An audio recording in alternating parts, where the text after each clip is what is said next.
Hey y'all, welcome back to my channel. It's me, KiaSimone, and child, listen, Candy done lost her mind, and Tiny somewhere down around the lost and found with her child. Let's just get into this. Now, before we do, please be sure to like, share, comment, and subscribe if you have not already. And speaking of, welcome to all of our new subscribers, child. We are coming right up on 13,000 subscribers, and I don't know how to act. Hello, thank you, welcome. And of course, shout out to Yvette Greer for the super thanks. Thank you so much. Now, let's just get to this. Now, before we get into the actual start of the episode, I would just like to address a couple things in the opening scenes. I would like to know what in the rehearsal heels hell is Tiny wearing, and these Crocs heels. What kind of Croc pumps is these? So the episode opens up with Taj and Tocha meeting at this Museum of African American Music in Nashville, Tennessee. And they're taking a walk through the history of music, and we're getting some little known Black music history facts. Like, Taj loved NWA, but Tocha said, she grew up gospel, so they couldn't listen to that at her house. When she would go to hang out with her hellion cousins, that's when she would sneak and listen to it. Girl, we also find out that back in the day, Destiny's Child were SWV super fans. Anytime that SWV was booked in Houston, Destiny's Child would find their hotel and would be waiting in the lobby for them. So, yeah, SWV are low-key icons. So they keep going, and eventually they arrive at their own contributions to music history. And Taj is telling Tocha that this is basically why I brought you here. And she sits Tocha down to talk about how they can try to work through the issues that they're having in her group so that they can move forward and continue making history and making money. So Taj basically starts by asking Tocha what's going on between her and her sister. And Tocha starts that professional victim speech about she body shamed me. Taj said, body shamed you? How? Well, it's this whole long story about me being the little booty in the group. Taj said, I know. You ain't telling me y'all are beefing and missing bags over some little booties matter bullshit. Tocha said, well, no, there's more to it. She was also disrespectful to my mom. Girl, look here. If you don't leave your personal problems at the door and go to work, I know all the years you've been dealing with Ike, you done found out some bullshit and had to go sing a tune or two. Go to work and get your sister money back. Taj said, no, it seemed like it's something more going on between you and your sister. Yeah, something like $30,000 missing going on between her and her sister. In the confessional, Taj said Tasha's answers are very vague. So I don't know what's really going on, but what I do know is the show must go on. Tocha said, well, speaking of the show must go on, I do have a meeting today. Taj said, what kind of meeting? For a record deal. Taj said, a solo deal? Yes.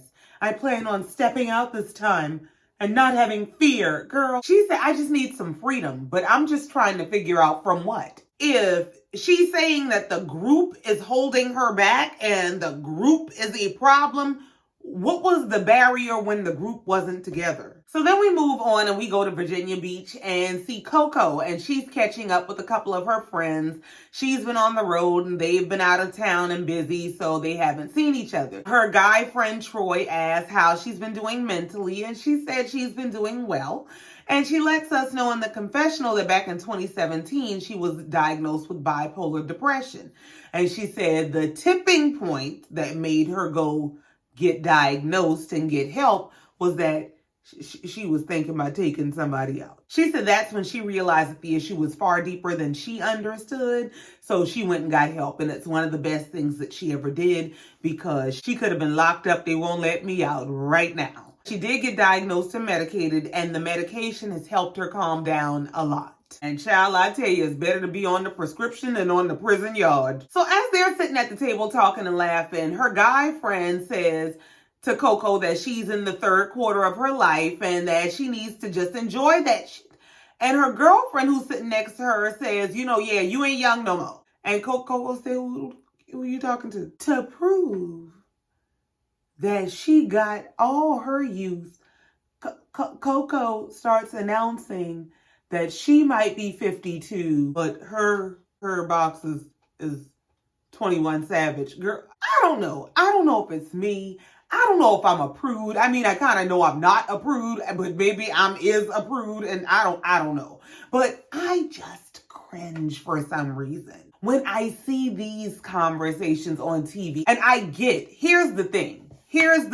I get that this is actually the kind of banter that goes on between friends for real. Like, this is some shit. Some friends would be sitting at a table talking. I get that.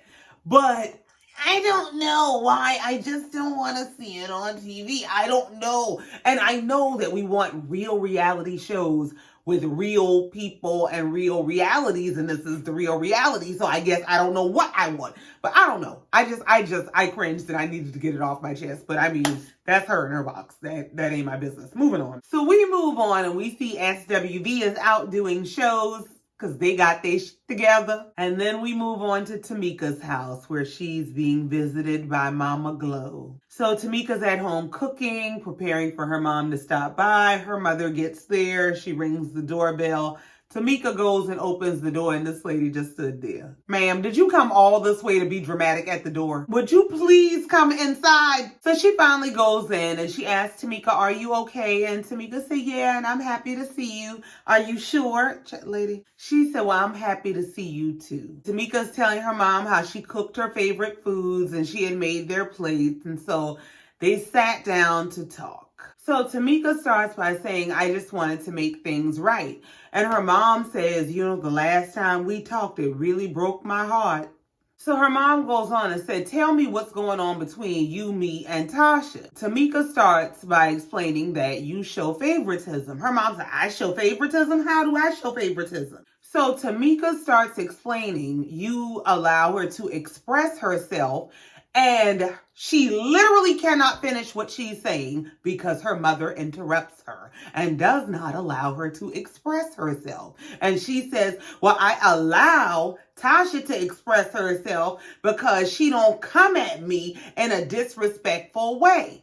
And they show a clip of the meeting that they had at the house where the whole money thing came out the bag, where Tamika said to her mom that you're not the fifth member of XSCAPE. So here her mother is going off on her, this grown woman who's a mother and grandmother herself, in her house, about you're wrong when you talk to me any kind of way. You're wrong when you disrespect me. I am the fifth member of XSCAPE. Excuse me, what? When I first put that microphone in your hand, I am the fifth member. When your daddy walked out on me and left and didn't care if we sank or swam, I am the fifth member. Tamika said in the confessional that I think a lot of my mom's hurt comes from her and my dad's divorce. That when they were together, she was a housewife, and when he left, we had to struggle. How do you put the burden of the debt of their father leaving on the backs of your children? How do you make them bear the burden of your bitterness on top of them bearing the breaking of their home? How? Tamika said, I don't think she ever healed from that.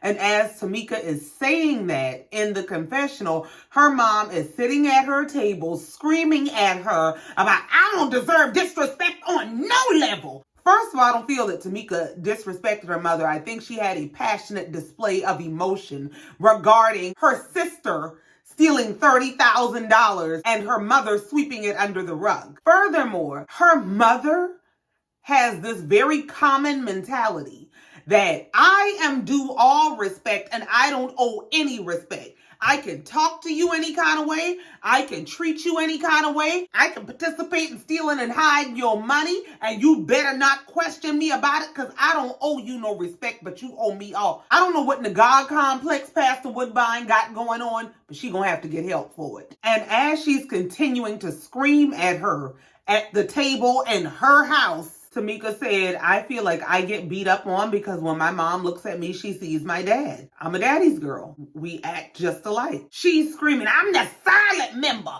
that keeps you and Tocha together. I'm the silent member that tells you when you right and when you wrong, whether you want to believe it or not. Tamika said, no, but you always tell me I'm wrong, and I'm not always wrong. And this lady had the nerve to look in Tamika's face and say, your sister is crushed by you. I'd have asked her, is it by my money bags? Because what do you mean? She's crushed by me, cursing her out after she stole 30,000 of my dollars. She needs to be dancing like the shackles is off her feet so she can dance, because she should be in the jailhouse. Tamika said she's not crushed by me. Her mom said, yes, she is. You talked about her husband. Tamika said the only time I mention her husband is when he inserts himself into our business. This lady said, well, Tamika, if you could sleep at night, well, I can't because I'm looking for my money. Tamika said, if I can sleep at night, if I can sleep at night, he's in my business. He's in my money. But if I can sleep at night, Pastor Woodbine say, ain't nobody taking money from you. Well, I'd have asked her, how you know?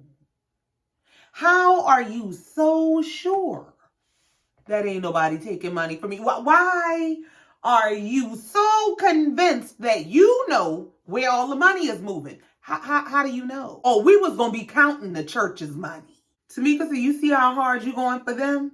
I wish you would go that hard for me. Tamika said, well, listen, I brought you here because you said you felt like I disrespected you, so I apologize for disrespecting you. But if you can't respect me as an adult and respect my feelings, then I'm going to have to step back. Her mama said, step back. Step back? What you mean? Tamika said, I can't keep getting beat up on. I've been getting beat up on my whole life, and I can't do this no more. I can't. And that's all you can really do. One thing I have learned over time is I can't control nothing and nobody but me. I can't control how anybody shows up in relationship. What I can control is what I choose to accept. And I get to create the boundaries in my life. And if you are not able to respect my boundaries, and if you are not able to reciprocate respect that I give to you, I get to release you. I get to remove myself. After Tamika told her mama, like, listen, I'm going to have to step back, and her mom could tell that she meant that, she just broke down into tears. And you can tell that there were years in those tears. And that as much as that hurt and as hard as that was to do, she really set herself free in that moment. So her mom pulls her chair up to Tamika and she says to her that she loves her and she always has and always will.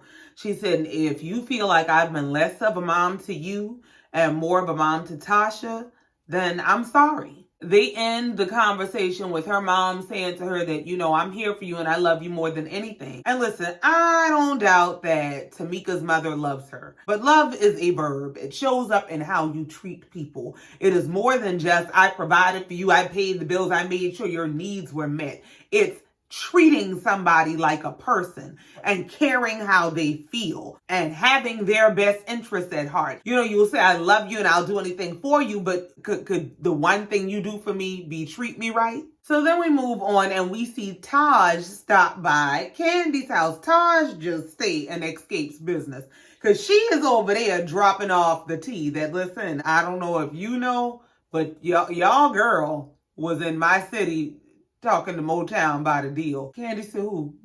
She said, Tasha. Tasha is looking into a solo deal. I don't know if y'all know. Candy said, Tasha who? Y'all Tasha. Candy looked like, I know you lying. Candy said, well, this is history repeating itself because this is exactly what she did back in the day. She was looking for a solo deal. She started treating us real bad. She didn't want to completely say she was out the group so she could keep us as a safety net. But this is pretty much the same exact formula. Taj said, well, if y'all down, we down because the vision don't stop just because she went and got a solo deal. We ain't got time. So Taj invited them to come to SWV's next rehearsal so they can go ahead and get to actually planning this show. So we move on and we see Lily and she is hanging out with her son, who's one of her two children. She said that she and her kids have great relationships, but she's not her kids' friends. She don't even play that as she's going to the bar with her son and joking about wanting the bartender as his stepdaddy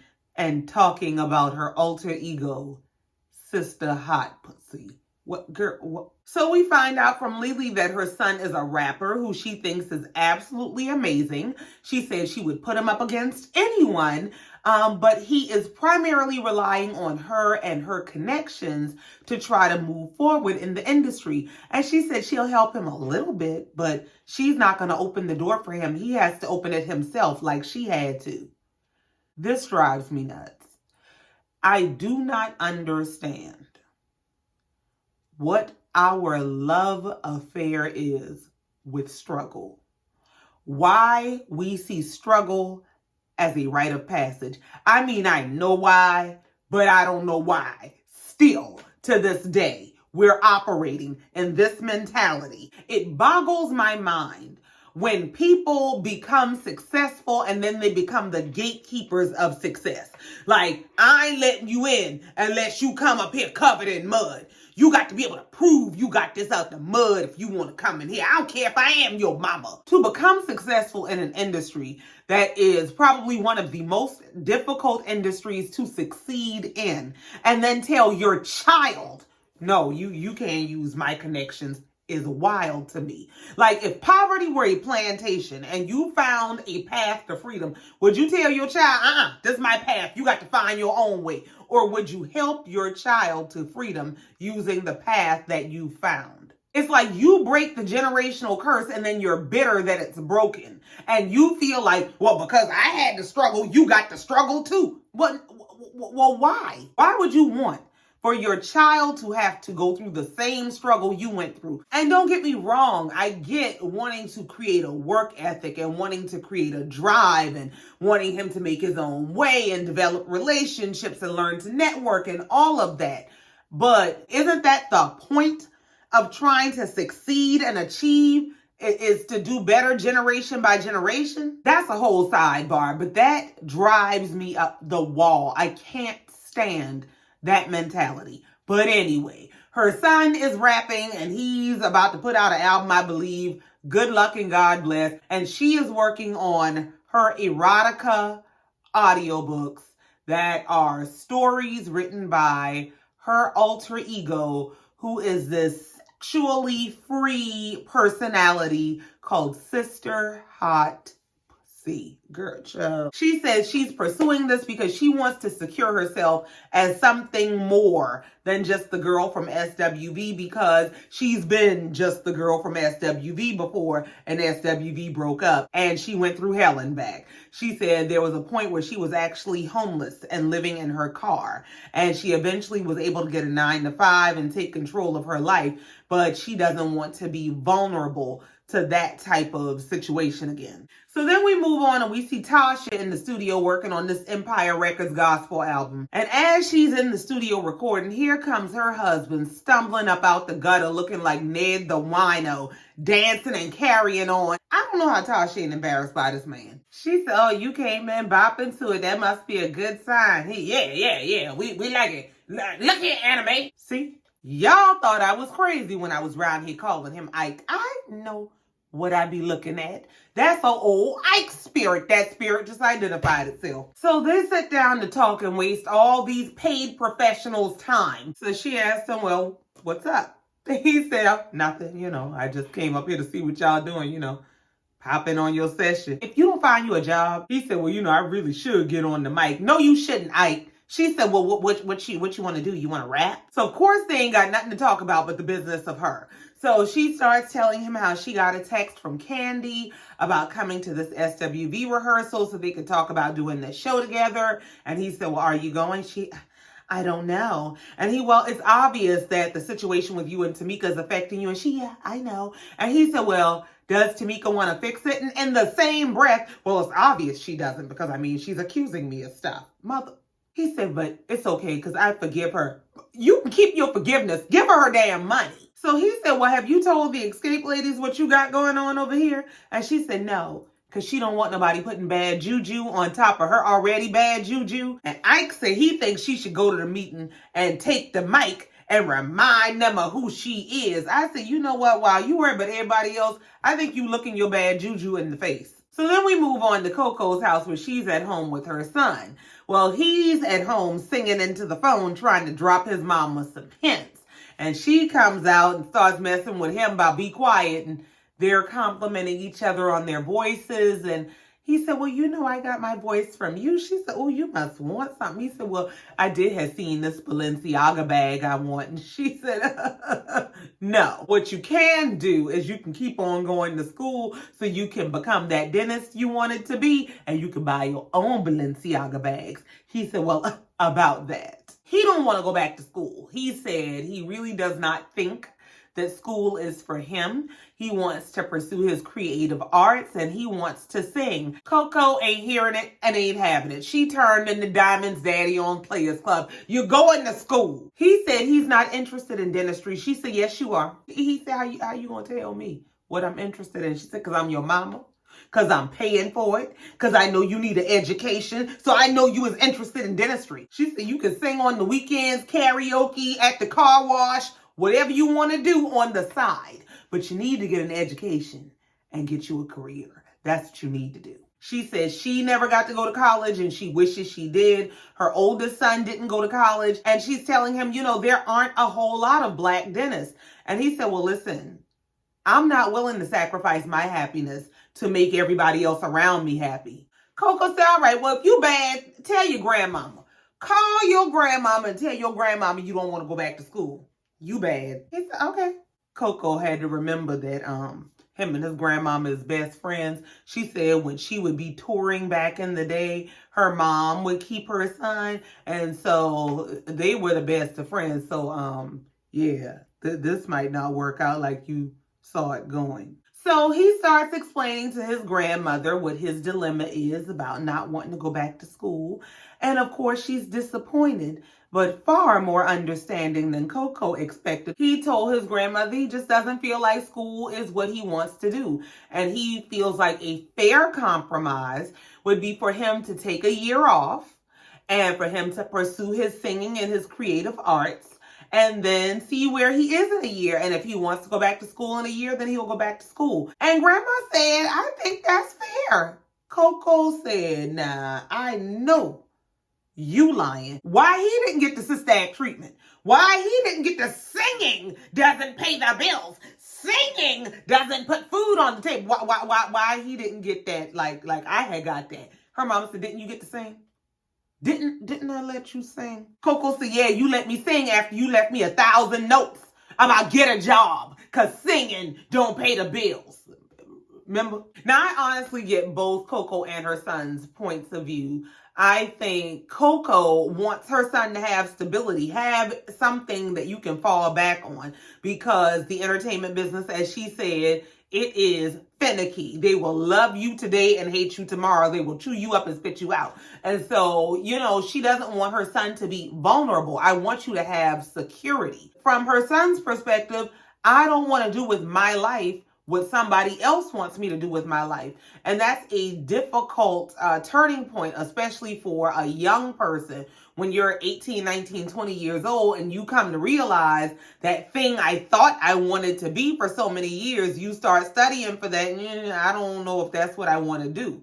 And so, you know, I get it, being 19 years old and wanting to explore your options. So we move on and we finally get to this SWV rehearsal where Escape is going to be coming for this meeting. So we see Candy on the way to the meeting. She's on the phone with Tiny, and Candy said yes, she absolutely told Tiny that Taj told her that Tocha was shopping for a solo deal. Sure did. Now SWV and their management are talking about they got to make a decision today. If, when, where, and how they're going to do this show.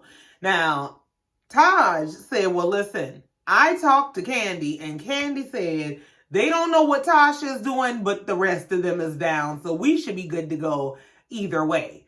Well, Candy about to embarrass you. So Candy gets to the rehearsal first, and she sees the ladies ending one of their sets and got the nerve to, knowing you coming in there with this bullshit.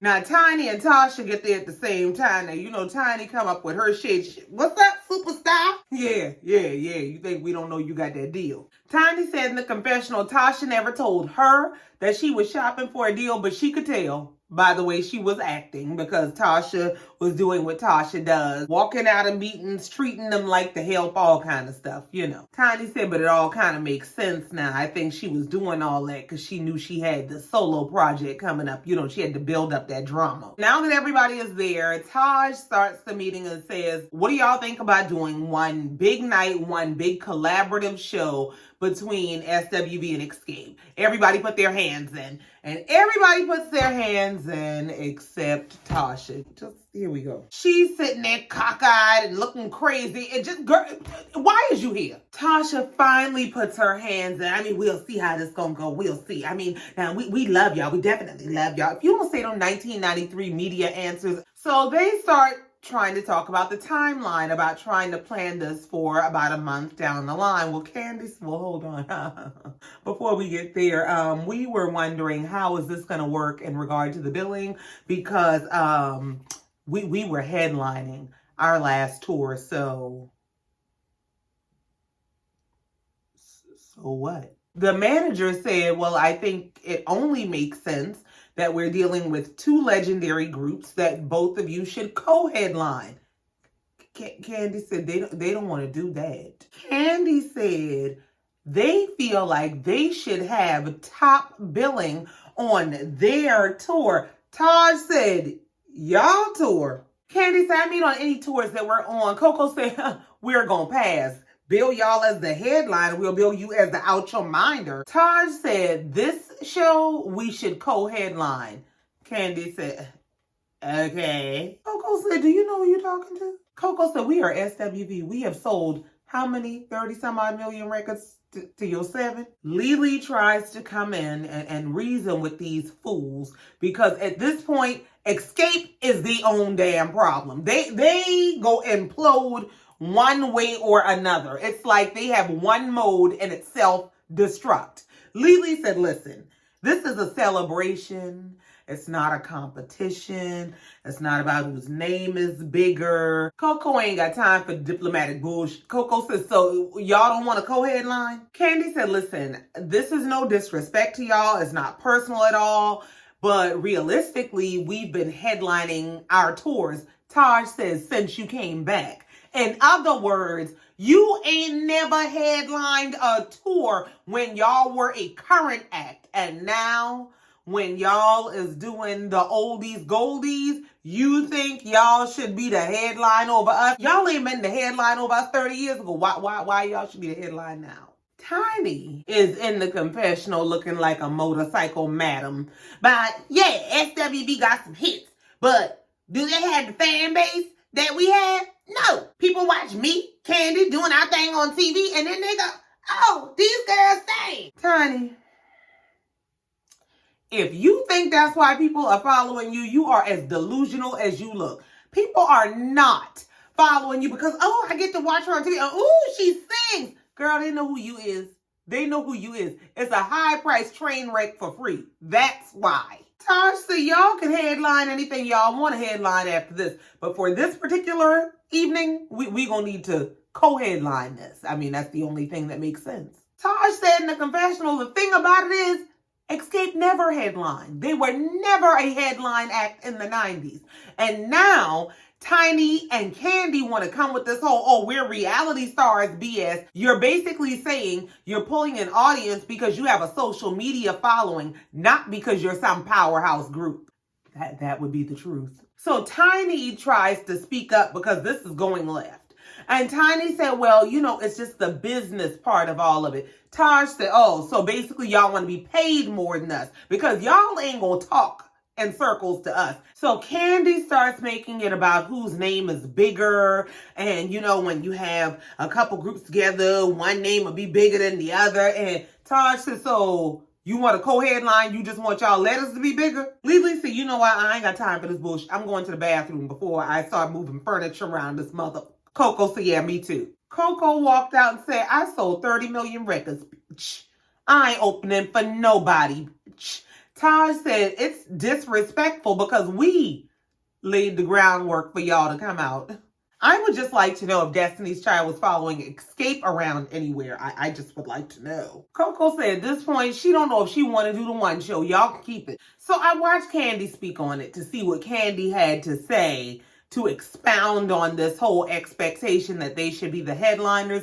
And Kandi basically said they done headlined before. She starts by saying that she loves and respects SWV, and she understands and respects that they came out before them and that they sold more records than them, but she don't know what 30 million records they talking about. She don't know how Coco was coming up with that number, but you know, they sold a few more records than them, but it wasn't no 30 million, girl. Then she tried to shade them by saying that SWV's albums didn't perform as well as XSCAPE's albums. Like their first album sold pretty well for them, the second one not as much, but all of their albums were pretty much platinum, girl. Kandi said as far as she's concerned, this is all business. They were talking with promoters who were trying to turn this into a tour. And of course, the promoters are trying to figure out how much they're going to have to pay to who. So Kandi said she didn't bring it up on the show because she didn't want them to really start flipping tables. But she doesn't understand why SWV, Coco specifically, is so upset because they've opened up for them before. When XSCAPE was on their last tour, they apparently had a show, or I don't know if it was a couple of shows, where BBD and SWV were special invited guests. And so they performed before XSCAPE. Now, was the XSCAPE tour already planned and they were added on as special guests in certain cities? Is that what happened? Or was it planned that way, where they were originally supposed to be special guest opening acts? Kandi says there were also festival events where XSCAPE was the headlining act and SWV went on before them. Kandi said, you know, it was a whole bunch of people and we still went on at the end of the night. Girl, from the perspective of the concert goer, just because you are the closer doesn't mean you who I came to see. I have watched people walk out on the likes of Shaka Khan, who was the closing act. A lot of people don't give a damn. If they've seen who they came to see, if I came to see SWV and they already did their thing, all I'm going to do is get to my car early and beat this damn traffic getting out of here. I don't know what you're talking about. Kandi feels like because they have now established themselves as headline acts, they have to always be the headliner so that promoters know they can't lowball them. But why does that prevent y'all from working with them on this one occasion when they just said to y'all can headline any damn thing y'all want to headline, but we're talking about this one particular show. If we're talking about planning specifically one night that's supposed to be this big night where we're celebrating both groups, what is the issue with headlining? Well, Kandi says basically the issue comes down to some money.